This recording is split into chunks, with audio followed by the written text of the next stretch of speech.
Good morning, ladies and gentlemen. Kelvin P. Ringo, Prince of Positive, Oracle of Optimism, coming to you once again from sunny Liverpool, New York.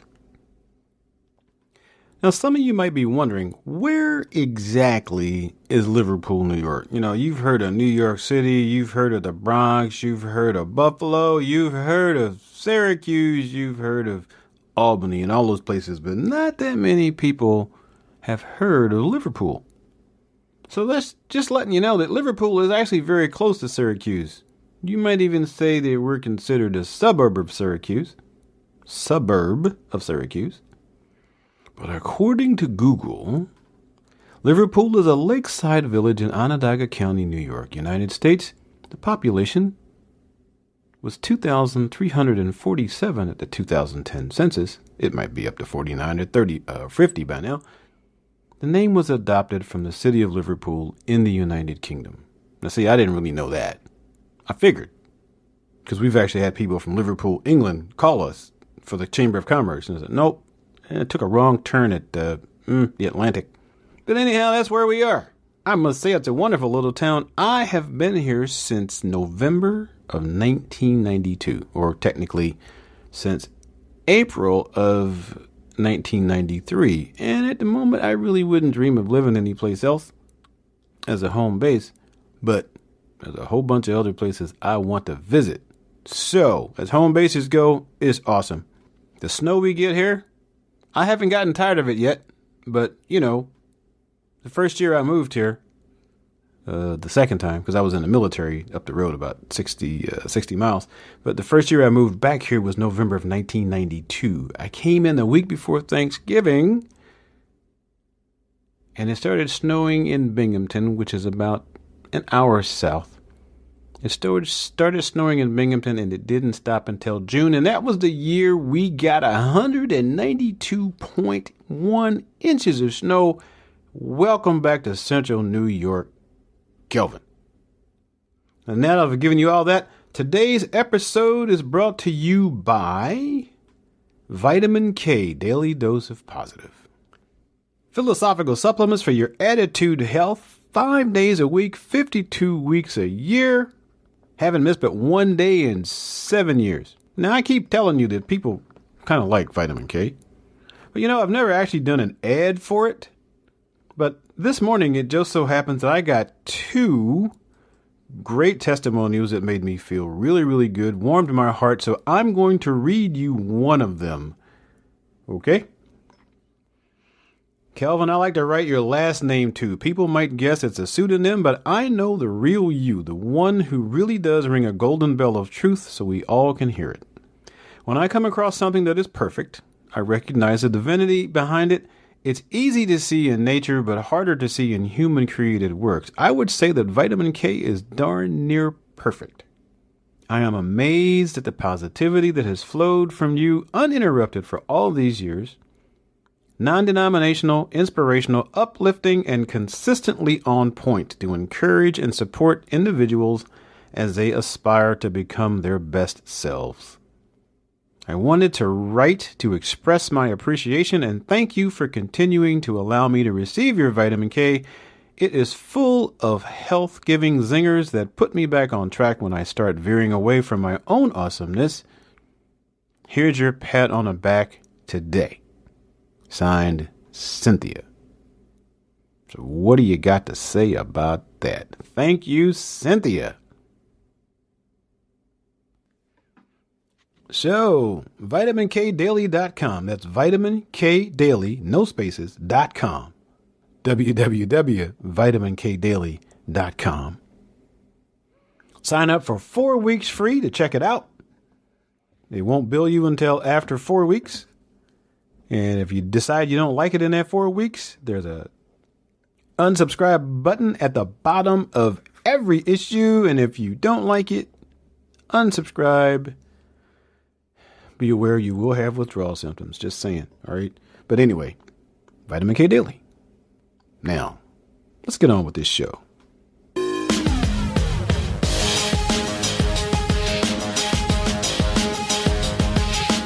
Welcome to the Intensely Positive Podcast with your host, Kelvin P. Ringo. Preset your mindset to make every day count and make positivity your way of life. Are you ready? Let's just do this. All right, ladies and gentlemen, today's episode is about axioms. You know axioms, right? Like, they were made famous by Kennedy. He said, axiom not what your country can do for you, but axiom what you can do. Okay, that was a joke. That was a joke. Really, that was a joke. So just enjoy that. Anyway, axioms, those magical little phrases that explain so much with so few words, you know? Like, what goes up must come down. Or how about supply equals demand in business? The proper definition of axiom is a statement or proposition that is regarded as being established, accepted, or self-evidently true, a rule or principle that many people accept as truth.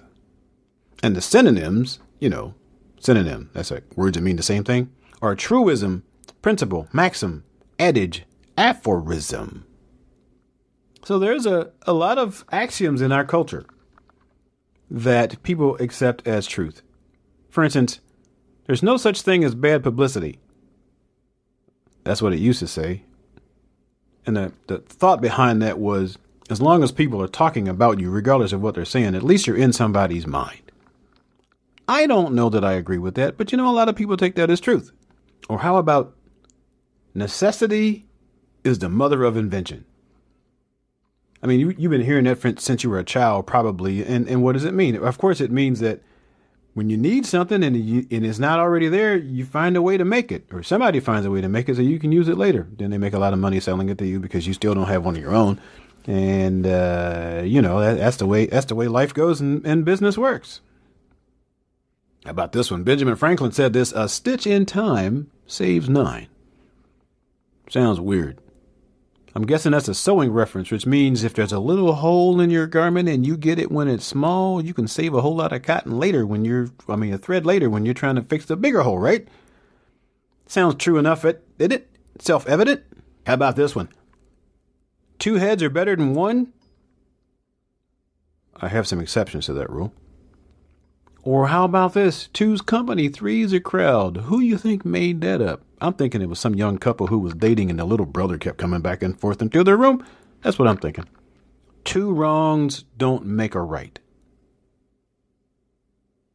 A lot of people hold that is true in and of itself, and it speaks for itself, and there's no really argument to it. How about united we stand, divided we fall? That's another one that people look at. How about this one? Variety is the spice of life. That means that I need more cereal than a box of Cheerios I have downstairs, because that's kind of what I get for breakfast. And if I want to have more variety in my life or more spice in my life, I need to get something else. I don't know that I agree with that necessarily all the time. Sometimes variety is just a pain in the butt, but that's just me. But a lot of people feel that's the way, they like it. And there's a few other ones that are really, really, really good. One of my great mentors, Anthony Robbins.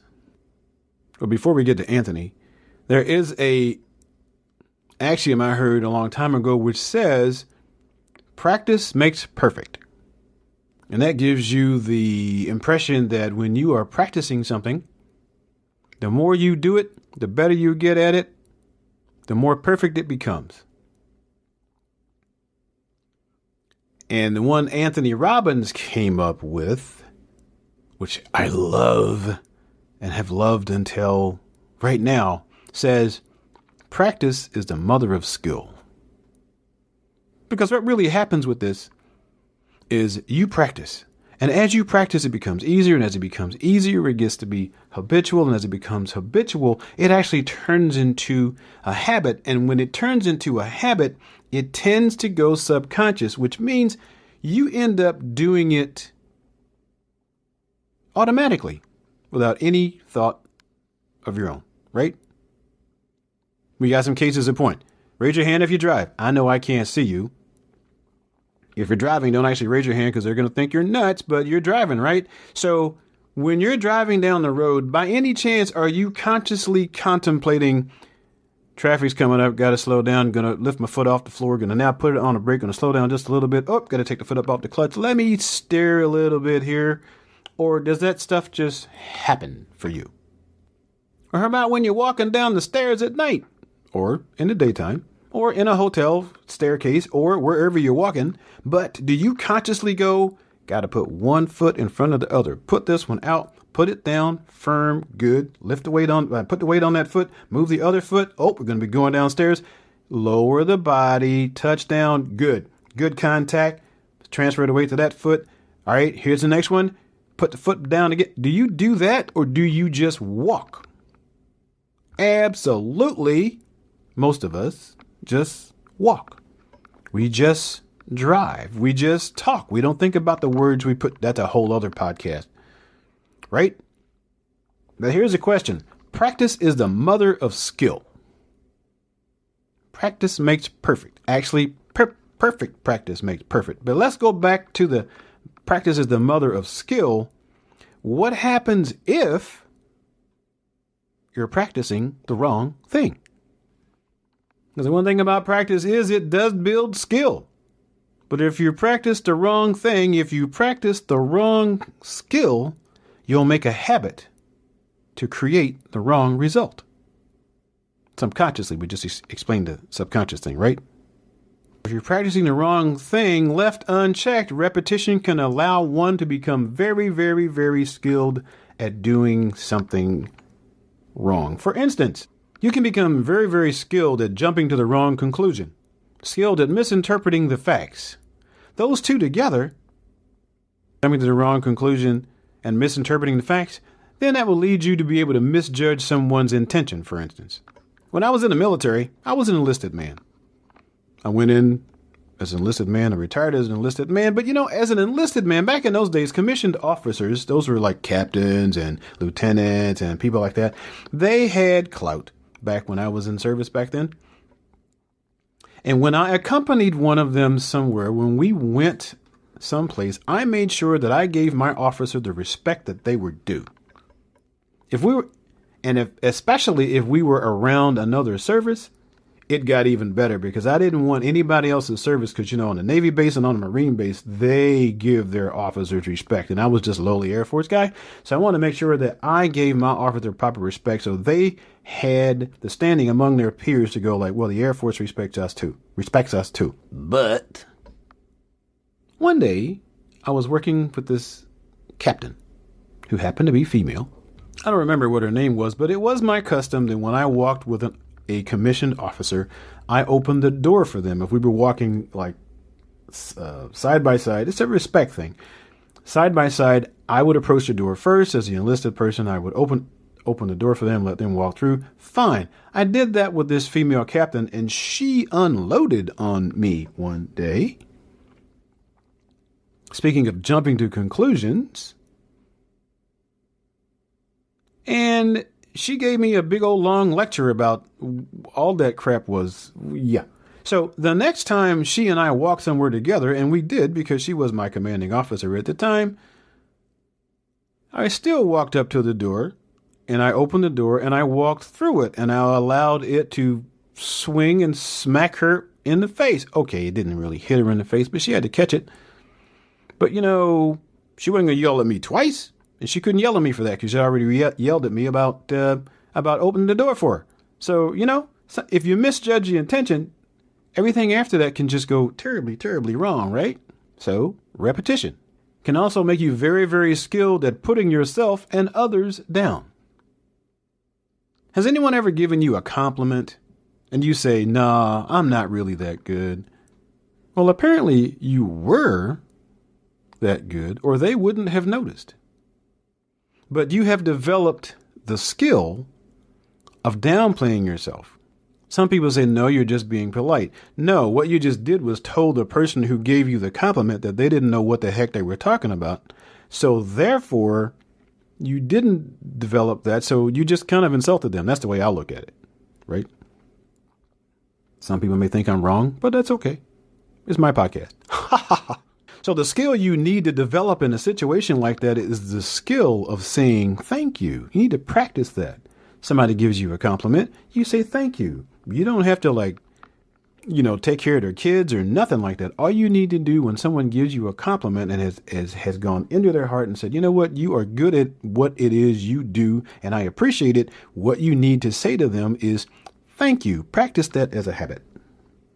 Now, I know some folks who are really, really skilled at being offended. That's just where they live. No matter what you do, no matter what you say, no matter how you look at them, which eye you look at them out of, they're going to end up upset and offended because you did something. And then no matter what you do, after they feel that way, they refuse to hear anything that says, I didn't mean that, I'm really sorry, because they want to be offended. It is the practice they've had, the skills they've developed, and the habit they've programmed, which has now gone subconscious, and they just get offended because it's Friday or Thursday. Whatever it is that you do, if you do it often enough, you become really, really good at it. If you're good at doing something that isn't good, that's not good. Whatever it is you do, if you do it often enough, you become really good at it, and it becomes easy, and it becomes subconscious, and then it's a habit, and then it goes subconscious. I learned that last year. MKMMA, Master Key Mastermind Alliance, talked about how habits are built and how habits are formed. And that is the way that is. You know anyone who smokes? I used to smoke. I used to smoke a pack and a half a day.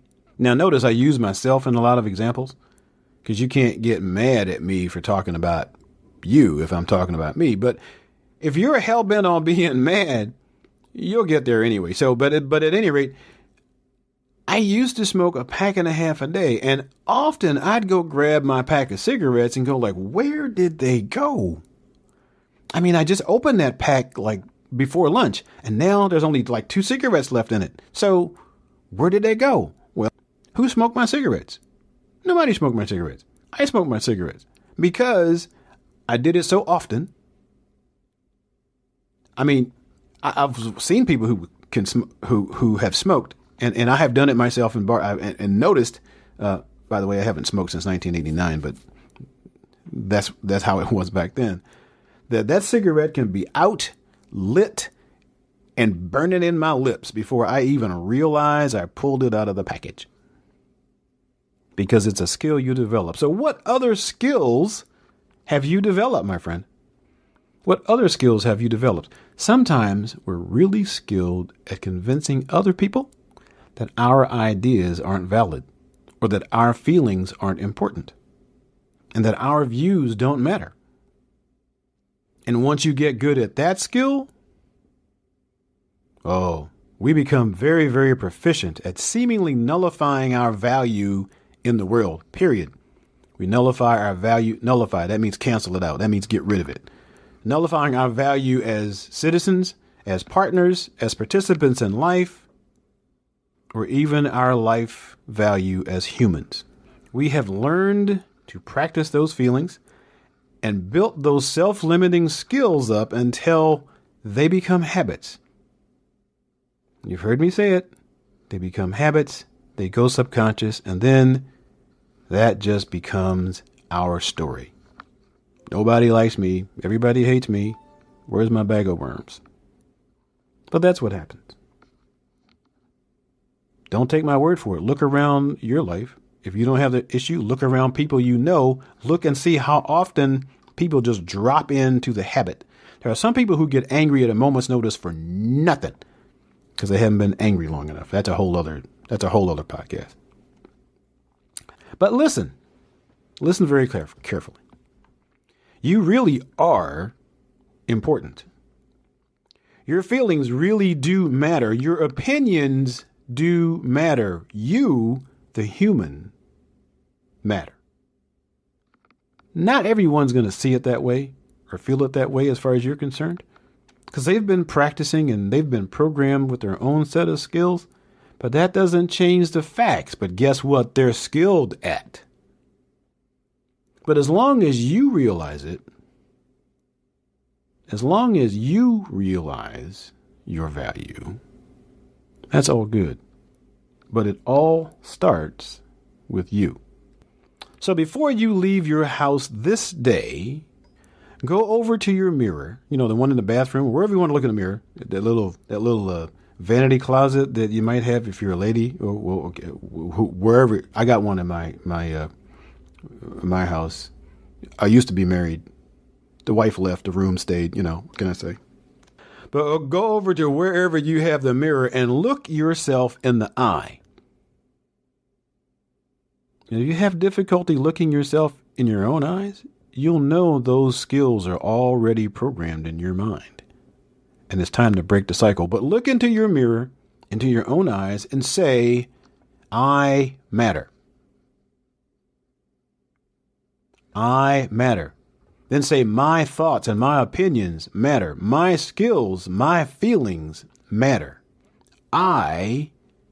Whatever your name is, as they said in the military, pronounce your name in full. I, Kelvin P. Ringgold, don't be me, be you, matter. And then understand this. Once you know, you really don't need to prove it to other people. Just be who you are. I remember this one awesome quote from Jim Rohn that reads like this. The more you know, the less you need to say. I don't have to prove anything to you. That's my feeling. So think about that for a while, and then go have yourself a magnificent day. And we'll see you next time. Bye-bye.